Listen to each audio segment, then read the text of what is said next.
This is the beginning of Esoteric Astrology Adventure number 159B. Page 678, we're in the appendix of the book. We're checking out secret doctrine references to Taurus, to Leo, to Gemini. Those are the ones we covered on the last program. Here's Virgo, the 6 signs of the zodiac, and the secret doctrine references. One of the most esoteric cycles is based upon certain conjunctions and respective positions of Virgo and Pleiades. My colleague Nicholas worked out a method here. I don't know that method. I can't repeat it for you, but it was not based strictly upon, as I recall, upon astronomical movements. However, if the Pleiades really are the central group, and let's say, for instance, are the very center, the head center of the one about whom naught may be said, which is our local super constellational logos, having constellations for his chakras, and if this is all predicated on whether the configuration we will need is predicated on whether the zodiacal constellations actually revolve. If they revolve round the central group, and there are problems with this revolution, then there will come a time when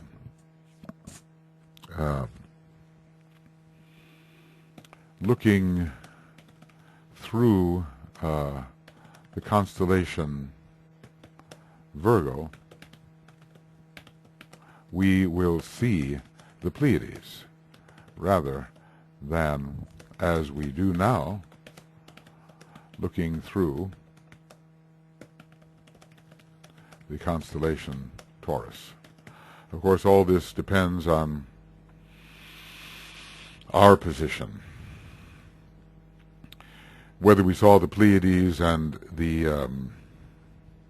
410 light years away, whether we looked at the Pleiades and then saw Virgo on the other side, that would be one type of alignment. And will there be a rotation or a revolution of the zodiac such that relative to us the position of Virgo so changes that it is possible to look through Virgo and see the Pleiades. So much depends then upon how far away the stars of Virgo are. Now we could, in a way, look at this.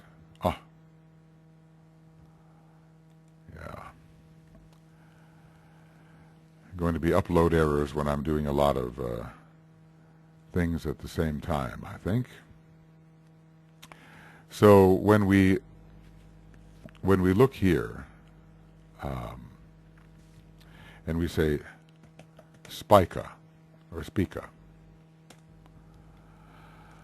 and we want to find out how many light years Spica is from us, because it's the foremost star in Virgo,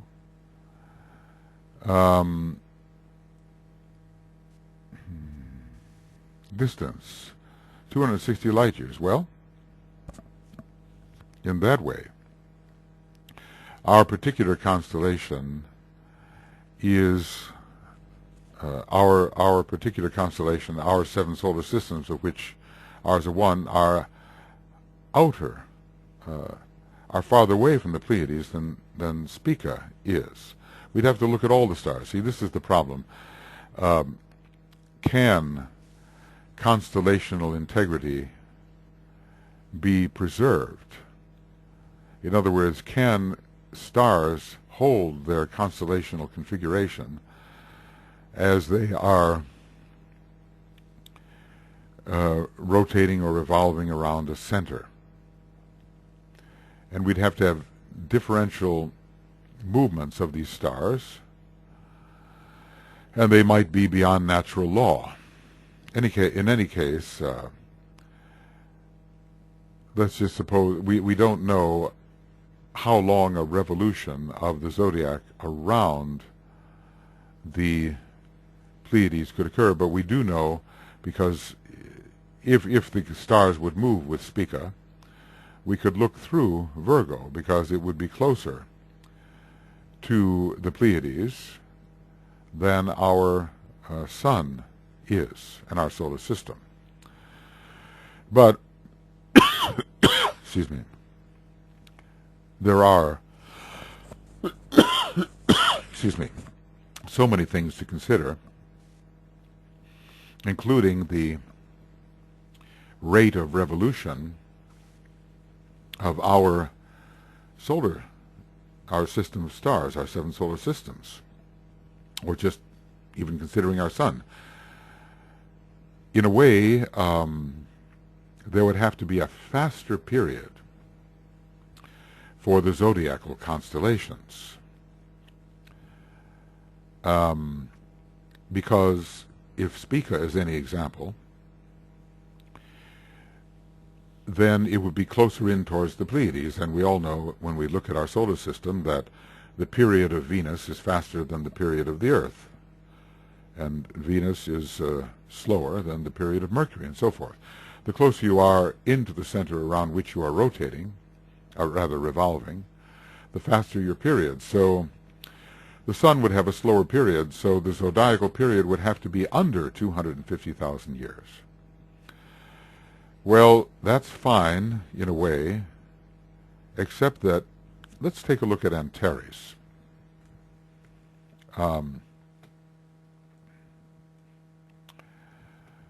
Let's say we try to find Antares, which is a tremendous star. See, there are problems here.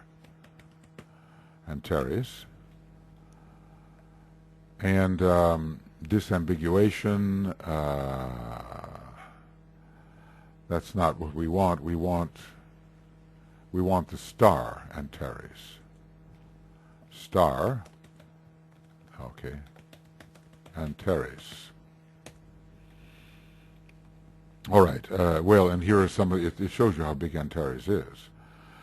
Antares is the largest one. We'll go to the Wikipedia here, and we'll try to see. You're looking off more or less in the same direction when you're looking towards Virgo as to Antares. Spica, we're told, is 200 light years from us. So it's going to be closer to the Pleiades. How far is Antares? 550 light years. Immediately we have a problem. Because Antares, if this is correct, is farther than the Pleiades. So even if, let's just suppose that there's no way to look through Scorpius with Antares as a part of it and see the Pleiades. It would be behind us, as it were. And this is the problem, keeping constellational integrity as that revolution occurs. So, getting back to the question of the alignment of Virgo and the Pleiades, it is possible to perhaps see, given the revolution of our solar system around the Pleiades, if true, to see Virgo on the other side, and there's a kind of alignment with our solar system, a straight line. It's even possible to have Spica, and I don't know what other stars, because it depends on their distance, to look through Virgo. See, right now we're looking through Taurus to get to the Pleiades.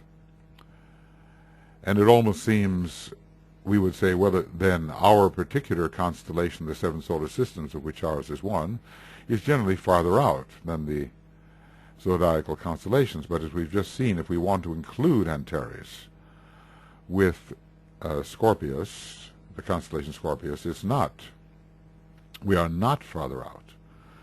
We are within the orbit of Antares, assuming there is such an orbit.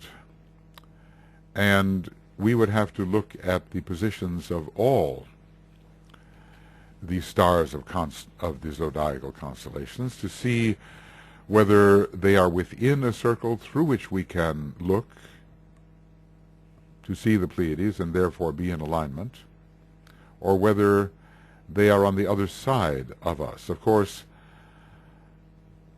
we could still be, in a way, in alignment, even if Antares and certain stars of Scorpius were very far. Matter of fact, there are some, I think, that are 2,000 light years away. But could there be an alignment then, if they were in back of us, as it were, still in alignment with Scorpius, our solar system, and the Pleiades? And would the Pleiades then be considered to be in the constellation Scorpius, even though our conventional way of looking towards a constellation to see a heavenly body that is so-called within that constellation, even if that would be disrupted? Well, you see, these are some of the problems. It's very neat to think, well, here's the zodiacal circle, as if it was all one circle with one radius, but it has differential radii. The different stars have differential radii, and this requires this requires of some of them such a speed of revolution as I think to be impossible. I'd have to check this out with my more scientifically inclined friends, but I think that is the issue. Okay.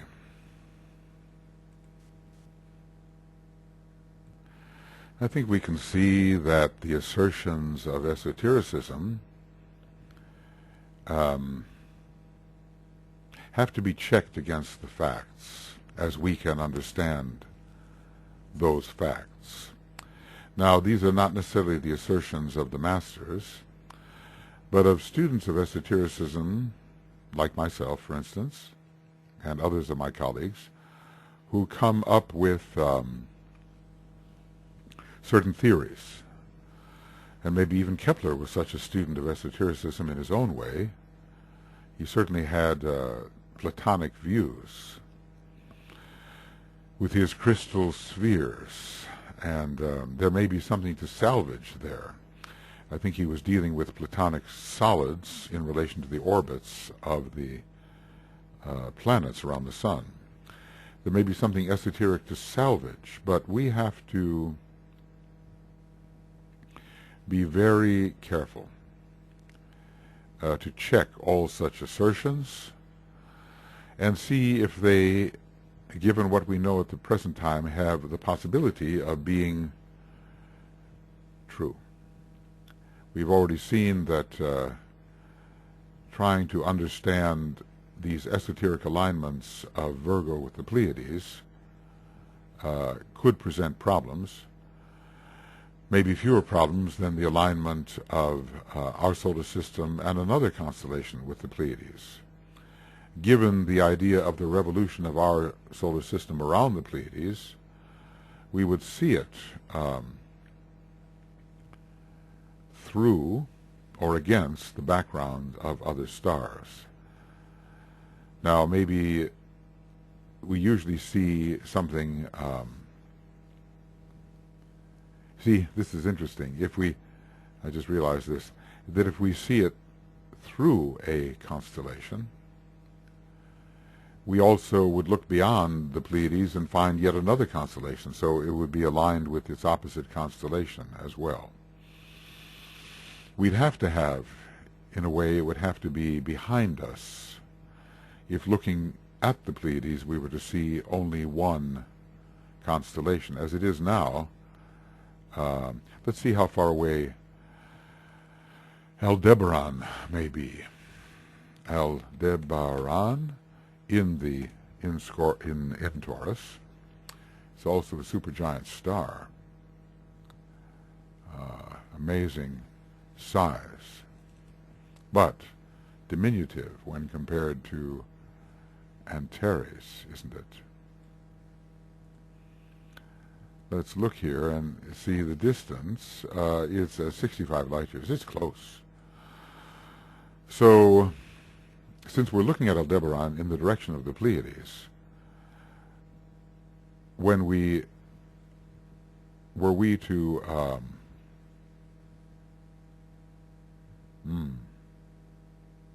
yes, I'm seeing the problem here.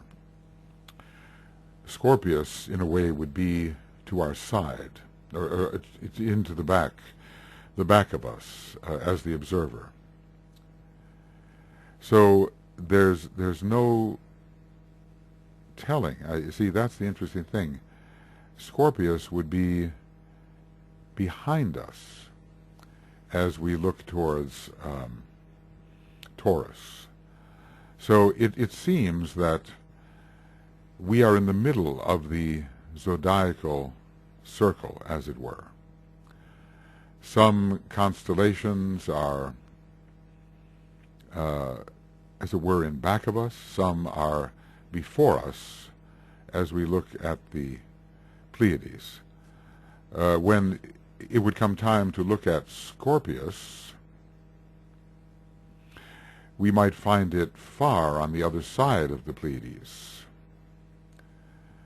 And then, but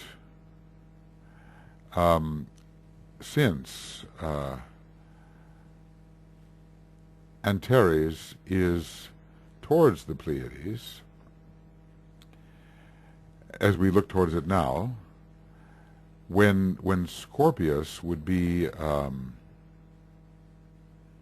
on the other side, on the far side of the Pleiades, we might be looking straight towards Taurus as well, because Taurus is not far enough away from us to be at our back side. In other words, we're looking at two constellations at the same time. I see that I may have not considered that fully enough. But okay, maybe making a summary here, that the circle of constellations has very variable distances from the Pleiades. And if this circle of zodiacal constellations is to revolve around the Pleiades, we have some anomalies in terms of our own observation. Sometimes the revolving constellations will be to the back of the observer. Sometimes they will be between the observer and the Pleiades. Visually that would still be okay, but then if you looked farther on the other side of the Pleiades, you would still see yet another zodiacal constellation. See, so just imagine that right now we can look towards the Pleiades and see Taurus, or at least Aldebaran. Let's see here. We have the Pleiades here. We have Aldebaran. Well, we have a number of stars. Let's see if we Gamma. Let's just look at Taurus. And I wonder whether we'd be able to see how far, let's say, Gamma. We have Aldebaran here and Gamma of Taurus, or Epsilon of Taurus. Let's try Gamma. Gamma of Taurus.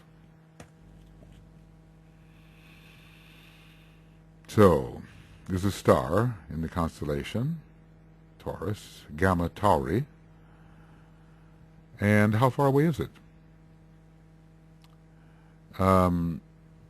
Gamma Tauri is 154 light years. Okay, Aldebaran is much closer. Our problem then is that Antares will always, it's in a way opposite Taurus. Antares will always be on the far side of the Pleiades or in back of the observer. But Gamma Tauri and Aldebaran will always be in an inner circle when compared to the observer. So, right now, as we look through Taurus, the constellation Taurus, Aldebaran and Scorpius is in back of us because we don't see Scorpius in the same part of the sky. But if the inner circle rotated, inner circle of the zodiac, we just have to imagine that Taurus would come around to being on the far side of the Pleiades. And what would be our own position? Let's suppose there was a position. We could, at the same time that it revolved, we would have Scorpius on the far side, and we'd be looking at both Taurus and Scorpio at the same time. Because it's not necessarily assured that we would be rotating at the same speed, that our solar system would be revolving, rather, at the same speed as the circle of constellations. Well, okay, obviously I've made some mistakes in conception here, but I think the major idea is correct.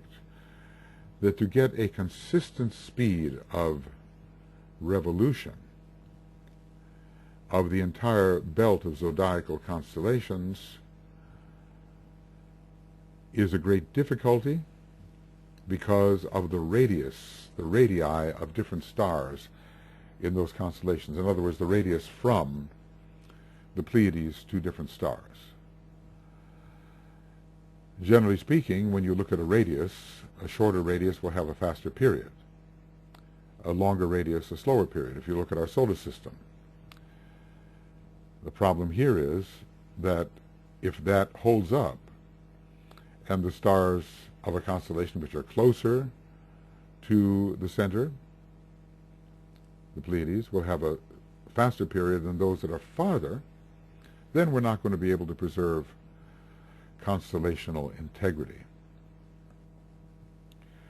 So the idea of the wheel of constellations has to be explored very carefully. Obviously, with our puny little human mind, we cannot easily fathom other ways that might work. But given the radii from the Pleiades to different stars, the closer in they are to the center, the faster they go, the quicker the period. Venus's period is faster than that of the Earth. Or at least the sooner they complete their revolution.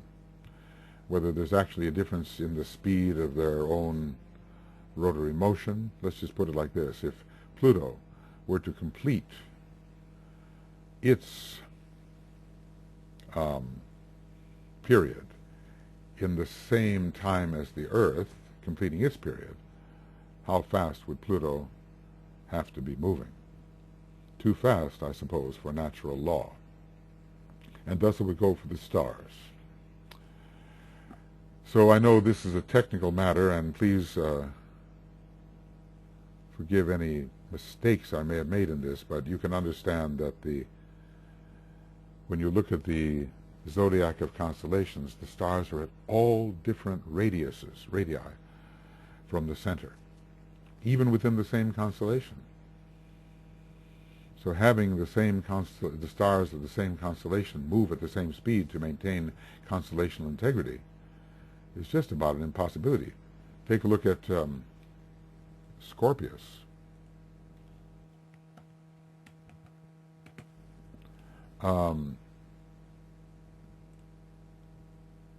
Let's take a look here. Scorpius. Yes, Scorpius. Yes, I did mean that. And when we look at Scorpius, we find some stars in the tail, which I think are very far. There's no such thing as the distance of Scorpius because the stars are differently located. So looking here at it's Lesaf and Shaula. These are the ones I think I mean. Antares is there, and this is Delta Scorpius. Let's just take Lambda or Shaula. Shaula. Let's just take that and see how far it is from us at the moment. It's Lambda Scorpii. And we'll look for the distance, and it's 700 light years, and has a very high absolute magnitude. And Antares was 500 light years. Let's look at, is it Nu? Well, we'll go by the name because my memory of Greek letters is a little bit, Lesaf. Let's try Lesaf. L-E-S-A-T-H. It's Upsilon, Upsilon of Scorpii. Distance 580. There. Lesaf could possibly revolve in a period similar to that of Antares. Because, at least according to our present calculations, it's about the same distance. But not Shaula. And I've seen other assignments to these stars which place them even farther away. So let's see here. This is this Theta? Is this Theta of Scorpius? Theta of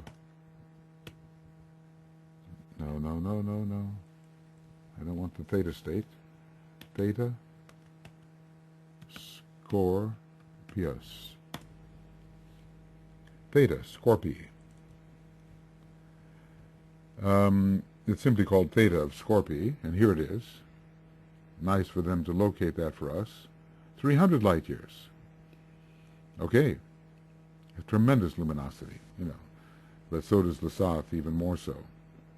And so does Shaula, even more so. And it's 300 light years. So you see our problem. 300 light years. We're not, when we're talking about our particular solar system, we're not talking in terms of light years. We're talking in terms of light minutes, really. 8 minutes from the Earth to the Sun, and I suppose another number of minutes or light hours and so forth, or light days, but not light years. So suppose that Scorpius, Scorpius gives us a good idea. Because if we were in such a position to look at the Pleiades and see Scorpio on the other side, Scorpius on the other side, the star Lesaf, or Theta, would be closer to us than the Pleiades, 300 light years. The star Antares would be farther than us, on the other side, apparently, of the Pleiades, some 500 light years away, and this Lesaf maybe 580, and then Shaula would be 700 light years away. So we would lose altogether the perspective of constellational integrity. We would not see at that time, in less than, it has to be in a way, less than 250,000 years, if our revolution around the Pleiades is 250,000 years, and we have stars in there that are revolving faster, there would be no way to identify, as we do now, the constellation Scorpius. It wouldn't look like Scorpius anymore.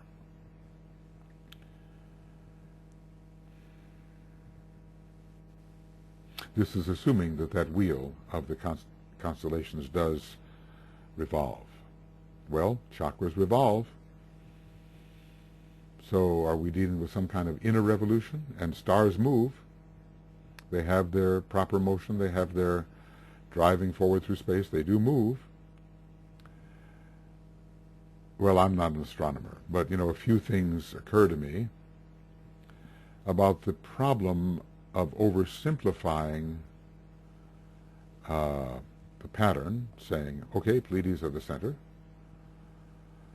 The zodiacal wheel moves around that center in a certain period of cycle. And we, who are members of constellations, which are chakras, and the one about whom not may be said, like the Great Bear, Little Bear, of course they're circumpolar, and our constellation and Orion and Draco.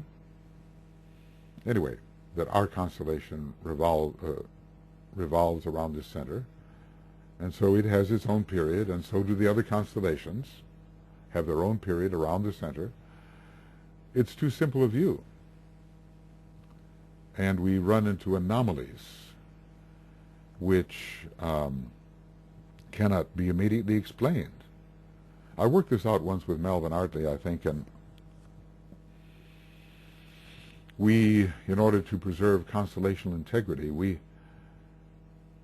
from our view at least, constellational integrity can exist if these stars are really related, regardless of how we see them.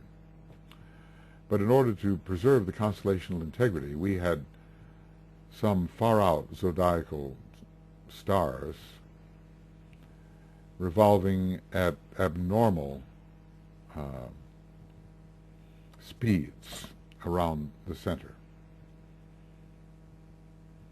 See, basically, constellational integrity would be constantly disrupted if there was a revolution of that type. Because, the period of a star 300 light years away from us, and let's just say that with respect to the Pleiades, it would now be in back of us, so it would be our distance plus 300 at this time anyway, because we're looking through Taurus, or in the direction of Taurus to find the Pleiades, even though Taurus is closer to us. You see the problem. So you'd have, well, let's just say Scorpius is on the other side. It's easier. Other side of the Pleiades. The theta of Scorpii would be revolving so fast that it would soon break away, pictorially at least, from the constellation, from Antares and from Shaula. Pretty soon they would be dissociated if the Pleiades were their center. So this has been a long discussion about the difficulties of an oversimplified point of view. And every time, I say, well, that's enough of that, I know I take off on another tangent here, or at least try to further explain it. But it did occur to me that we cannot simply think of two wheels, all parts of which are revolving around the Pleiades at the same speed, all parts of which in a wheel are revolving at the same speed. We cannot think of that, because the radiuses, or radii, are so different that that would be impossible given what we understand of periodic motion at this time. So we're looking, then, for the truth of this heart in the head center of the one about whom none may be said, which we call the zodiac. What is the rotation of the etheric chakra? And does it necessarily stay in coordination with its outer points of expression? Well, it's getting beyond what one can deal with. What is the principle we can extract from all this is don't jump to conclusions. And because a pattern is satisfying to the mind, don't necessarily accept it just because it is satisfying to the mind. Look into the details, because your assumption may be negated by an examination of those details. I know that took a while. And I know that at different times in this series I try to explain the same thing, sometimes more successfully and sometimes less successfully. And I know that these explanations are scattered all over, and I know that there will be contradictions in these explanations. I'm not a master, you know. So my contradictions might really be contradictions, whereas a master's contradictions are only contradictions in time and from a particular perspective. Do you remember that? One of the ways of blinding is to speak of the same thing in different time contexts. It's true for the time, but not true for all times, and that we have to understand. And it may be true from a certain perspective in space, and not true for all perspectives in space. Virgo is inseparable from Leo. That's the Sphinx, isn't it? Okay. And the Pleiades and the Hyades. Well, we know there's a definite Virgo-Pleiades connection. And if Virgo, Leo are like one sign, then the Pleiades will be there. And, well, you know, just from the configurative point of view,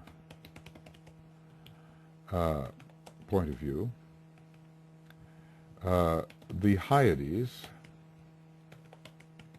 are in Taurus, and we must look through Taurus at this time to find the Pleiades. Let's look up the Hyades.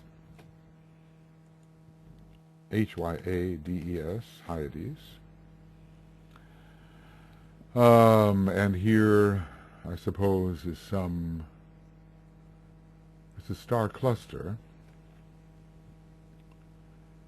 And I wonder, it's 153 light years away, it's a little beyond, but we'd like to see that in Taurus. So here's Aldebaran, and we're looking for the Hyades within it. I suppose some of these stars are closer to us than the Hyades are beyond, a star cluster. But that's not satisfying. We have to see if he can draw this a little more clearly. So here is Taurus, and here are the Hyades, and I suppose this is Alpha of Tauri. No, Fond du Chef. Taurus the bull. Here's the Pleiades, and the Hyades cluster in this constellation, or at least visually they do so. I'm not sure. These are the Hyades, and we should see here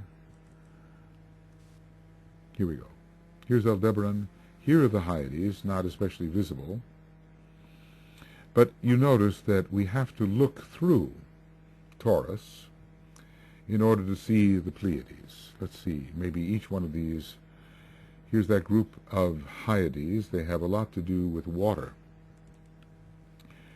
And here's Aldebaran, and this is called the Hyades cluster, apparently all around. What is the point? The point is that we have to, that Virgo and Leo are the Sphinx and were considered one sign. So in this sense they are inseparable. A Virgo is inseparable from the Pleiades because of the mother aspect. Virgo inseparable from the Pleiades because they both represent the mother aspect. The Hyades are connected with the Pleiades because constellationally, I mean, they are two clusters, and they are both in the direction of Taurus. So for us, at least, they are inseparable, and perhaps from other perspectives they would be as well. So we have here a kind of psycho-spiritual link with the Pleiades through Virgo, and if through Virgo, then through Leo, which was one sign. And we have two clusters in the same area of the sky, Pleiades and the Hyades. I understand from Charles Jane, with whom I was talking, that the Hyades were very important in the Atlantean flood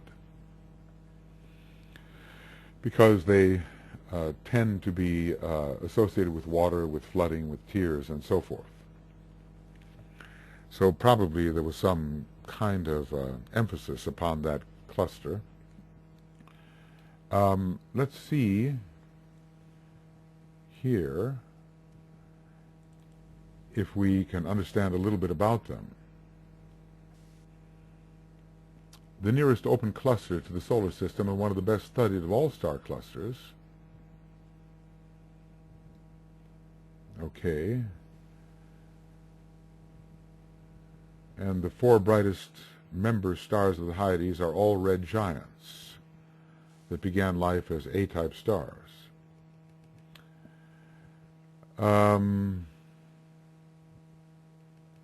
The history. In Greek mythology, the Hyades were 5 daughters of Atlas. Well, there's Atlas. Obviously, Atlas is part of the Pleiades, so there's the connection immediately, and half-sisters of the Pleiades. So obviously their mother was not Pleione, who was the mother of the Pleiades. After the death of their brother Hyas, the weeping sisters were transformed into a cluster of stars that was afterward associated with rain. So we can see the great rains that must have come in the Atlantean period. As a naked eye object, the Hyades cluster has been known since prehistoric times. I think that's all the mythology we're going to get. And that we do want the mythology because that's what's liable to show us something about the meaning of these aggregations. Now, Peter Kubowski has done a lot of work on clusters, and clusters, especially if large, may be very important as vehicles for a higher order intelligence. For instance, the star cluster of the Pleiades, unparalleled in our local cosmos system, 800 stars or more. Let's see what it says here about how many stars in the Pleiades.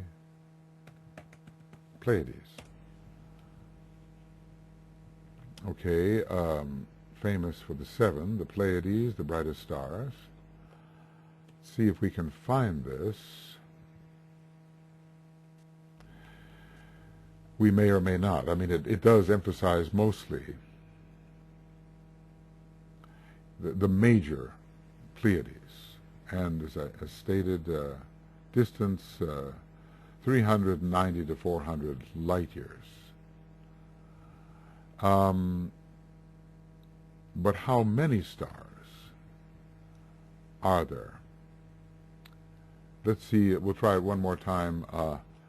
Number of stars in the Pleiades. Number of stars in the Pleiades.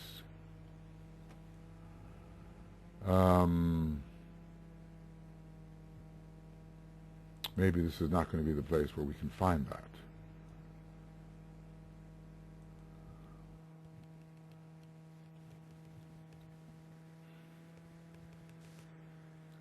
Perhaps not.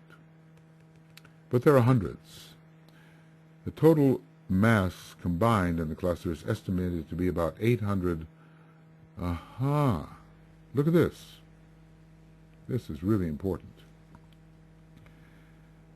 The cluster core is about 8 light years, and the tidal radius is about 43 light years. The cluster contains over 1,000 statistically confirmed members, although the exact figures exclude binary stars. That's enough. That's enough for us to know, right there. We have an amazing research tool here. It may not always be the most accurate, but here is the Wikipedia, and the cluster contains over 1,000 statistically confirmed members. So, there's our 1,000-petal lotus. It's a very large cluster. And when we have such a cluster, the being that controls that cluster or rules through it or expresses through it can be called a super-constellational logos, not just a cosmic logos, but an unknown, a one about whom naught may be said. Over 1,000 statistically confirmed members. Well, we don't know how astronomers are counting right now, but it's in the ballpark. It's in the range of expectation. And maybe indeed that is the 1,000-petal lotus of this super-constellational logos, with the 7 major stars being as a jewel in the major center, which is the head center, heart in the head center, which is the zodiac. Just even knowing that much and realizing we're in the within the expression of a super being is enough to fill us with a great sense of awe concerning the analogical construction or correspondential construction of our cosmos. Well, anyway, with the secret doctrine, one tends to get off into the attempt to confirm some of these things. And although I'm not an astronomer, at least I have to pull together certain thoughts that present themselves to me and see if there's any confirmation or immediate contradiction to them. Here we are at Venus again, and every time we get involved in Venus, we know it's going to be a lengthy process. So, in the second solar system, and in connection, let's see, where is this from? This looks like cosmic fire, yes. Okay. Why were these included? We'll see in a minute, and whether we've done them before. In the second solar system, the second major solar system, right? Major solar system. And in connection with the method employed therein, another point merits attention. This fire of mind, which is really solar fire, has its source in a constellation until recently unrecognized by exoteric science as having any relation of an intimate nature to our solar system, owing to its tremendous distance away, and yet only 8 light years. Only 8 light years. See, this was all written at a time when the expansion of astronomy, as we now know it, had not yet taken place. We have tremendous knowledge at our disposal. The art is to link up the knowledge so that new perspectives on our life appear. The sun Sirius is the source of logoic Manus, in the same sense as the Pleiades are connected with the evolution of Manus in the 7 heavenly men, and this we have done. And Venus was responsible for the coming in of mind to the earth chain, so observe that these 3 have distinctive polarizations. Sirius, positive,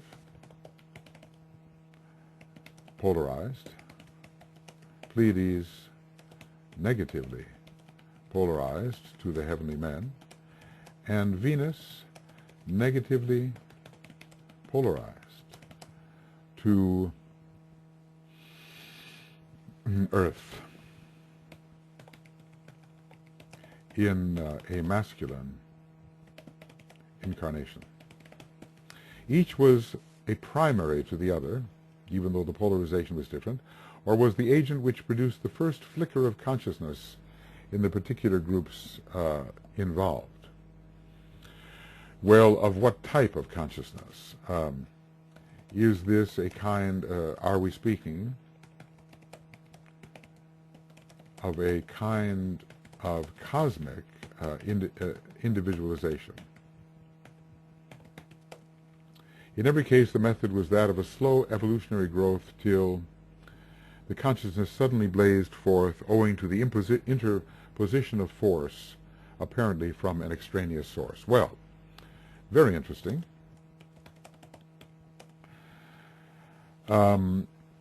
We had an intervention on Earth, the solar angels. It suggests that we had an intervention, or that the slowly developing solar logos also had an intervention from Sirius via, I think, a solar angel of a much greater status, a cosmic solar angel, where ours are only, in a way, systemic. But is it also suggesting that there was an intervention bringing Manus from the Pleiades to the heavenly men? This is the question, because after all, our Earth is a heavenly man, and Venus is responsible for bringing Manus, in a way, or bringing a greater flow of higher Manus to our Earth. Did all this originate from the Pleiades? And was Venus, we have to ask this, you know. If Venus gave to our Earth Manus, did Venus, like the other heavenly men, receive that infusion from the Pleiades? What has to be worked out here is the negative polarization of the Pleiades, whereby the heavenly men would have returned a great deal, or given a great deal, to the Pleiades, just as the Earth gave a great deal to Venus. And what was it then that the Pleiades really gave to the heavenly men? So this paragraph expands the excision that we were looking at before, the excise sentence, and it's always good to look in context. I mean, in a way that would have been the thing to do, but probably too complex unless one is actually seeking to work with the Cosmic Fire book in a more linear way and not a topical way. The Pleiades, in the same sense as the Pleiades are connected with the evolution of Manus and the heavenly men. Now, what I wondered about this, see, I have said, and I would like to explore it, that it looks like there was definite intervention, kind of another party in the development of Manus on Earth, and certainly for humanity. There's the hint that the grand heavenly man is very much like little man, and that there was an intervention, a cosmic solar angelic intervention in the bringing of enhanced Manus to our solar logos. Well, that intervention was really needed on Earth because of the retardation on the moonchain, but the moonchain may have held our solar logos back too, so a cosmic intervention may have been needed there. But then we're going back to the time of the individualization of the solar logos. and the kind of cycle in which he would have found himself. The kind of round, the kind of incarnation of a cosmic logos in which he would have found himself. See, this type of intervention was not used on the moonshane for man, and it was not used in the previous solar system. What if, just for example, our cosmic logos is in his, let's say, second major incarnation and had previous incarnations before that? Is only during the second major solar system, not the first, that such an intervention would occur. So if there were individualization of stars, let us say, or of logoi occurring in a previous incarnation of the cosmic logos, it wouldn't have used that interventionary method. But let's just say that Sirius stimulated some kind of cosmic solar angel to intervene and bring, I'll just say, bring a higher condition of Manus to our solar logos. That would have been an intervention. But when I think about the Pleiades and their connection with the intelligence aspect, and with the previous solar system, and with the great third ray in general, and with the heavenly men in a way representing a kind of third aspect, I'm wondering whether there was the same kind of intervention. But this paragraph seems to say so. In other words, I wonder if there wasn't the slow growth of Manus, fostered in a way by such sources as the Pleiades, or was there really an interposition? They say a slow evolutionary growth till the consciousness suddenly blazed forth owing to an interposition of force, apparently from an extraneous source. And that word apparently, that's a blinding word, and we have to understand whether the blazing forth really did occur due to an interposition of force, especially in the case of the Pleiades, because it does say in every case. So this is what you have to do, you have to study and note the apparent contradictions and hold them in suspension for a while, and then as knowledge grows, the contradictions will straighten themselves out. So there looks like in the bringing of Manus to the heavenly men, it says like in every case. So this is the Pleiadian intervention as well, or interposition. We know it happened with man. We feel it happened with the earth. It's hinted that it happened with the solar logos. It's still along the Sirian line, but now we change to the Pleiadian line.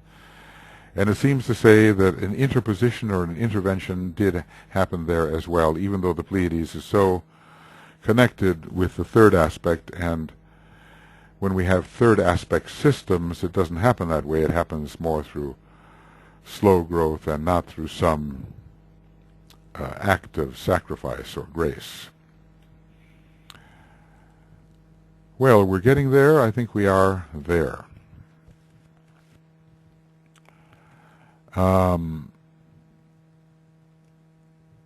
Why do we have these listed? The logos, the solar system, Sirius is the bringer of Manus. How does it say? The source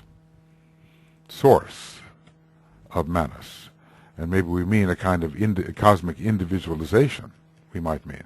For the seven heavenly men, and who are working through planetary schemes, it's the Pleiades. For the heavenly man, and here notice it's earth chain and not earth scheme.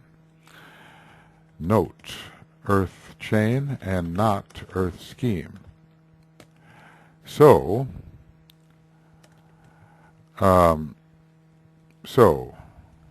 we have to think that the chain lords,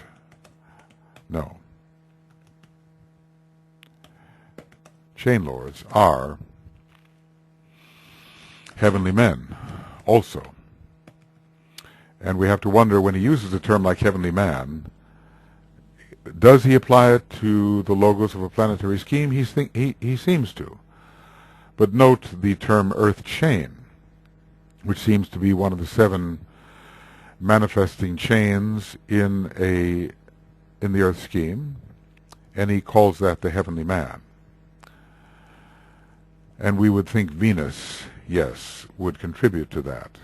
Venus focused its efforts within the earth chain of the Logos, who is a greater type of heavenly man, and the efforts were focused within a lesser heavenly man, the Lord of the earth chain, and more specifically upon a still lesser heavenly man, the Lord of the earth globe. All right, well, that'll be enough for the moment.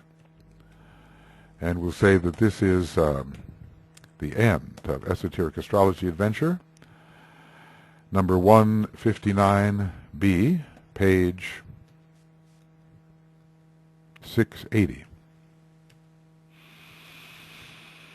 And beginning, I think for the way these are converting or not converting, I'll make them shorter. 160A, page 680. So we will then sign off on this and start 160. I'm having conversion problems with if I have 4 programs or 5 programs in a row. The conversion is liable to be interrupted. That is problematic. So we'll see you soon. Okay.